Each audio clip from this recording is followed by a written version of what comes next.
Before we kick off and introduce ourselves, I want to thank our partners at SAS for allowing us the opportunity to present today. We're really excited with some of the co-innovation that we're working on together to serve our mutual customers. Yeah, I couldn't agree more than that. If you look, ecosystems and applications are so important today, and that's why we're thrilled to be here presenting at the SAS booth. So let's go ahead and do a quick introduction. Josh? Thank you, Bart. So my name is Josh Main, and I've been in supply chain technology for over 13 years now. Specifically, I come from ecosystem management, so I'm used to working with partners. And I think partners are such a fundamental part of everything in supply chain, whether you're partnering to transmit data or information or goods or money. It all involves upstream and downstream partnerships. So partnerships are a fundamental part of my background. Most recently, I worked in the visibility space where we were SAP Partner of the Year 3 times and Google Partner of the Year as well.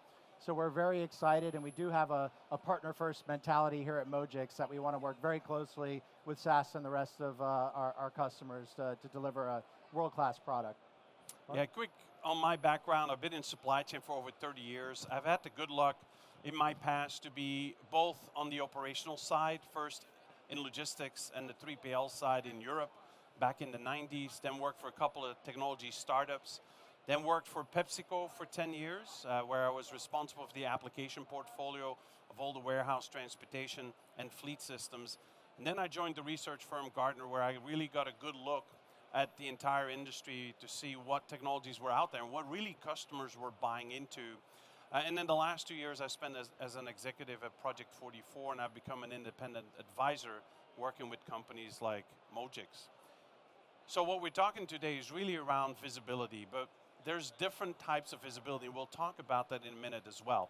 But if you look here, and a lot of retailers that come to NRF, some of the things that they're really seeing is what you see here is around inventory accuracy. And I think, Josh, we've even heard it today at the booth, where retailers come to us and they say, you know what, we don't even know all the exact inventory we have, let alone in DC, and not even in the stores. And how often do you go as a consumer to a store and want to buy a particular product, and that person, that associate is trying to help you, doesn't know if that product is exactly at that store, or what other store in maybe that large retail organization that would be at. And even if they have inventory, or they have visibility to the inventory, how is it that they can go and solve some of these other parts? And that is something that at best, we're seeing companies best in class are continuously improving.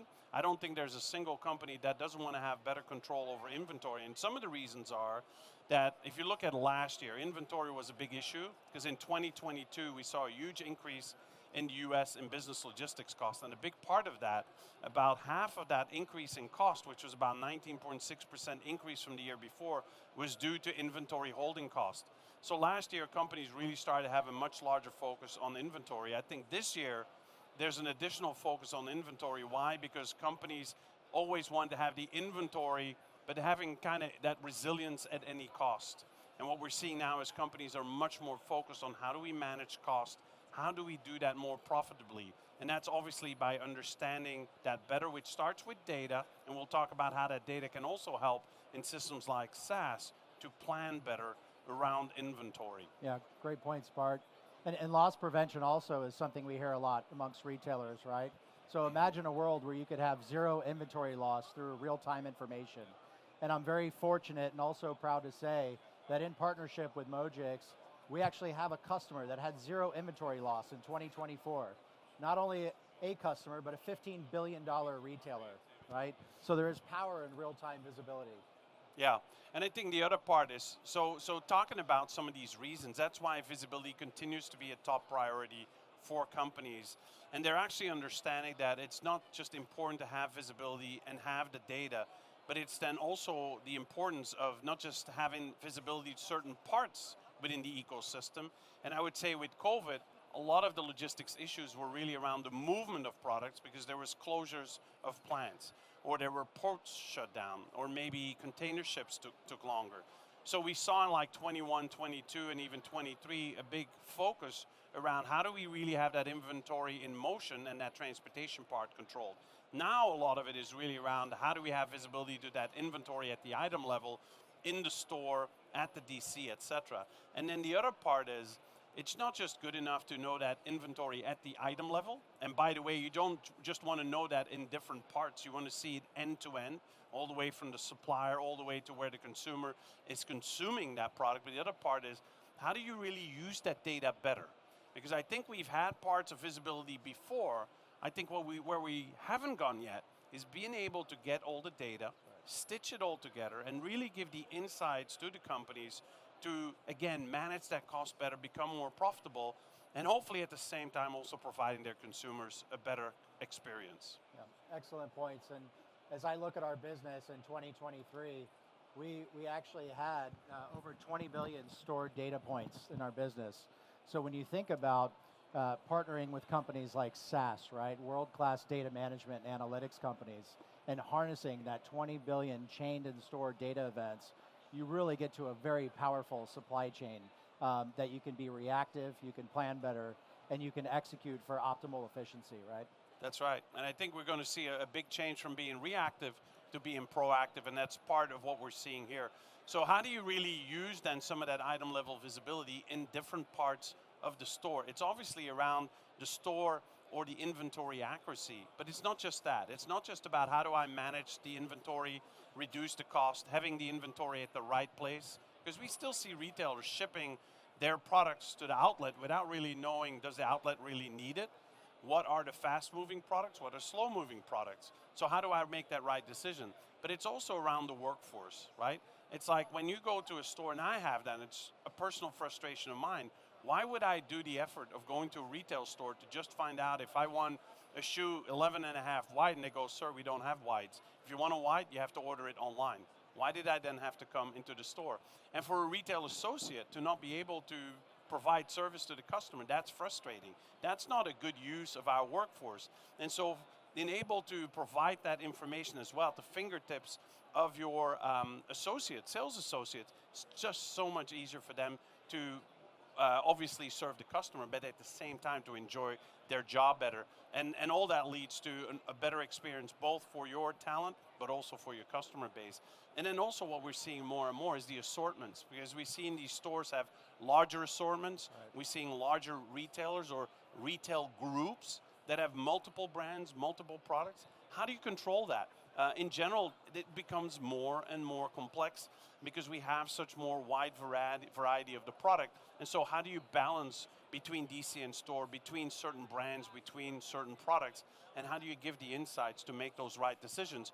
You might even have a store that's in Texas, in Dallas where I live, might be completely different than the assortment that's in the store in Tampa where Josh lives. So how do you really make those insights, and how do you serve that customer optimally?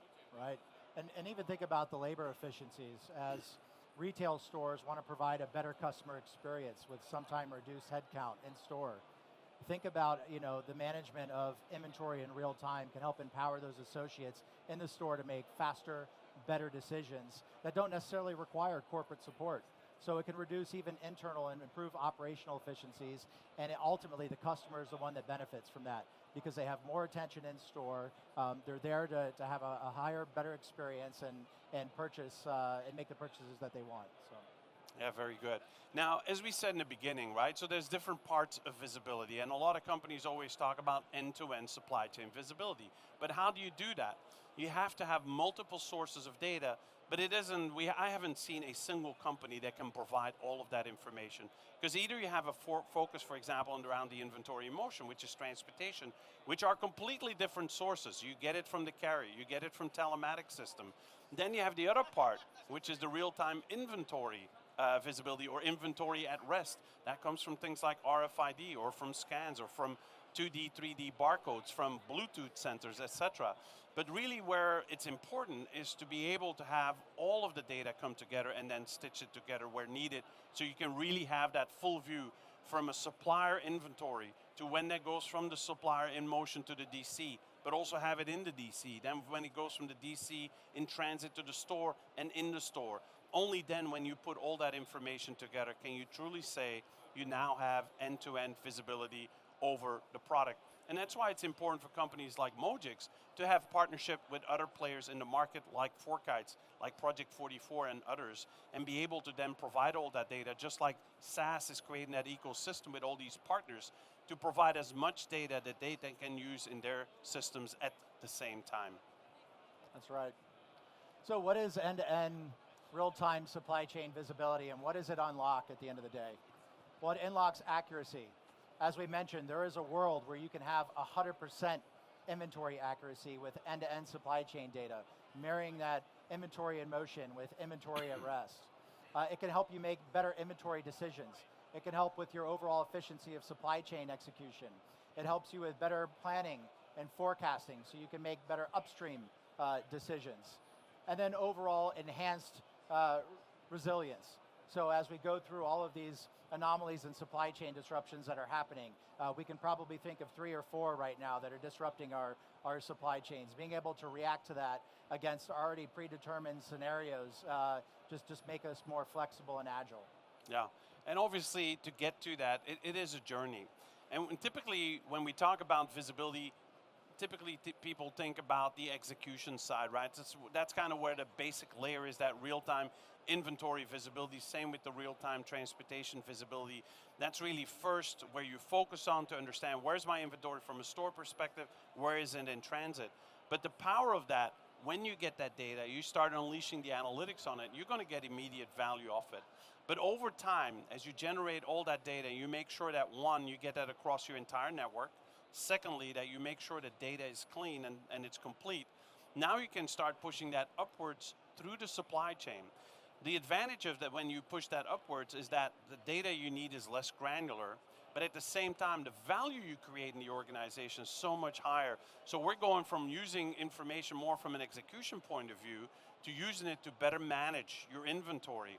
But then upwards, and I think this is where SAS can really use this data in a very powerful way, is to go into inventory planning and larger supply chain planning like retail demand planning, because you know exactly what the lead time is for a product coming from China into the US, how long it takes from a DC to go to a store, even up to a point of what is the current expected delivery timeline from a store to a consumer or a DC to a consumer. That's really where the value can be unlocked. And we're talking in kind of general numbers from maybe lower level, saving a customer a few $1 million, to here when you have customers, large customers that sometimes have up to $2 billion in inventory around the world in transit at any given day in the year. Now you can imagine, what if you can reduce that by 10%? We're talking about large amounts. And that's value. really where the partnerships are working towards, is how do you not just provide the data, but how do you provide the data that across the supply chain allows not just the supply chain functions to work together, but unleash so much more power in systems they've already invested in transportation management systems, in the warehouse management systems, in the inventory management, and also in the supply chain planning. That is really the power of the data. And then underneath it, besides the visibility, it's also important to understand the traceability part of it, because we see more and more regulation coming into effect, whether it's FISMA 204 around food traceability in the US, where you need to be able to provide real-time information within 24 hours. If you look in Europe, we have things like the Deforestation Act, right, where you need to be able, for certain commodities, trace that information all the way back to the original providers and the farmers, make sure that they are not deforesting parts of the planet in order to create agriculture and grow that product.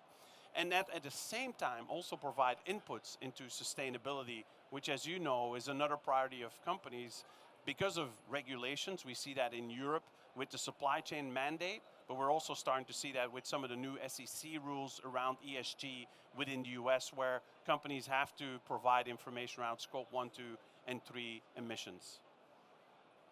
All great points. So what does this world look like for our customers? This is a customer that we have in Europe across 310 sites, 20 DCs, where we've created this data continuity across the brand. And what that's led to, we actually have to update not only 99%, but that was 100% accuracy in 2023 for the year. So you can see it's true what end-to-end visibility does for this customer with 100% accuracy across many facilities that they operate. And we're the single source of record for this information. So whether they're running multiple warehouse management systems or planning systems, we provide all of this item level data in real time to those disparate systems in coordination. And then we also help manage the overall RFID and QR code identification through individual products. And what that leads is to 10 times faster inbound process for these DCs.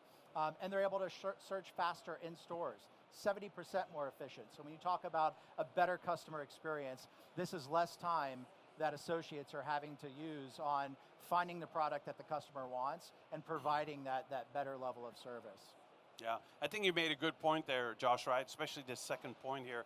We see so many companies that invested in all these technologies over the years, and they have a lot of data, but a lot of time it's data in different pockets. It's even in the supply chain with different groups, right? I know that one retail specifically that we went to together with SAS, and they said, hey, we lack this information, and yet transportation says we have that information. So why is it that these companies don't share the information? Because the data is in different pockets and often in different systems, and different functions aren't always aware of that. And that's part of a data platform to bring and stitch all that data together to make it available. And a lot of collaboration communication is possible once you provide that to everyone within the supply chain. Often we talk about, I remember with Gartner, we talked about this multi-enterprise supply chain collaboration. The reality is that even within a single supply chain, companies don't always really work together, and it's still very siloed. And part of that is the technology often is siloed, and the data that results from that technology is siloed, whether not, or where people don't all have access to the same data. But in order to do that, it's really important to create this ecosystem of applications, and that's why partnerships are so important, right, Josh? That's right. So if you're interested, again, in a world of 100% inventory accuracy with virtually zero loss and harmonizing your data across multiple supply chain systems, we would love to talk to you about it in our partnership with SAS. We think that truly these are two companies that can make global improvements to supply chains and help take some of the work out of your day-to-day and make your lives easier.